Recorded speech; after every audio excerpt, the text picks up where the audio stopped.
kører i sine biler. Ej, for satan der, Anders. Der røg noget kaffe ud over det hele. For filen, mand. Hej og velkommen til den her video, hvor vi i dag skal kigge på et cloth seat barrier fra SOF 99. Jeg tror, de fleste har prøvet det her med, at man er ude at køre sin bil, og så har man siddet med en sodavand eller en kop kaffe, eller ja, ungerne har måske siddet med en brik juice eller en is, og så er det simpelthen kommet ned på sæderne, og det har været svært at få af. Kan man gøre noget for at forebygge det her i fremtiden? Ja, det kan man altså. Cloth barrier her fra SOF 99, det er et produkt til at imprægnere dine sæder stofmåtter. Du kan også godt bruge det, hvis du har en cabriolet, som lægger sådan en smudsafvisende barriere, sådan så at det, som der eventuelt bliver tabt ned på dine sæder, eller dine måtter, det ikke trænger ned i det, laver nogle permanente stænk og giver en dårlig lugt. I dag der skal vi prøve at kigge på, hvordan man påfører produktet, men også se, hvordan effekten af produktet det er.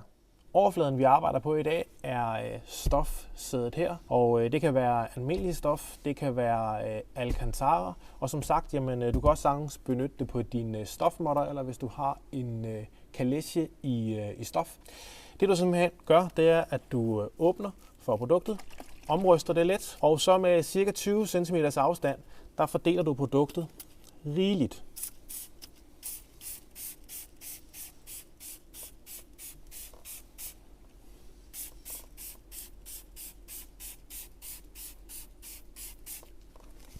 Når du har fordelt produktet, så tager du svampen her, og så tager du og kører den hen over sædet her. Årsagen til, at du gør det her, det er for at sikre dig, at produktet det bliver fordelt og kommer ned i alle fibrene. Kommer det ikke ned alle steder, så vil du få nogle overflader, som der er imprægneret, og nogle, som der ikke er imprægneret. Produktforbruget på et sæde er 12-15 sprays. Det svarer til, at du bruger cirka en tiendedel af flasken. Så regn med, at sådan 170 ml her, det vil kunne dække en hel kabine, inklusiv måtter, eller 2-3 kalesjer. Nå, nu har Fabric Seat Barrier, den har fået lov til at hærde i nogle timer. Og jamen, så når produktet der sidder her nogle timer, jamen, så er man sådan set klar til at tage ud og køre i sine biler.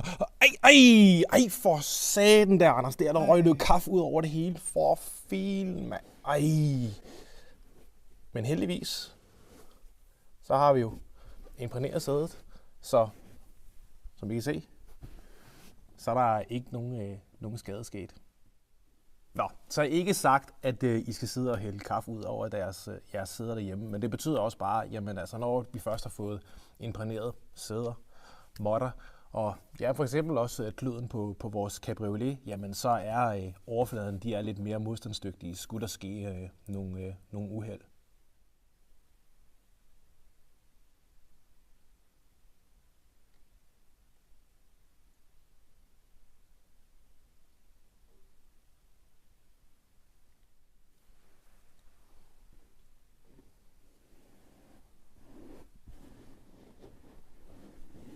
Tak fordi du kiggede med i den her video om cloth barrier her, og vi ses i den næste. Hej!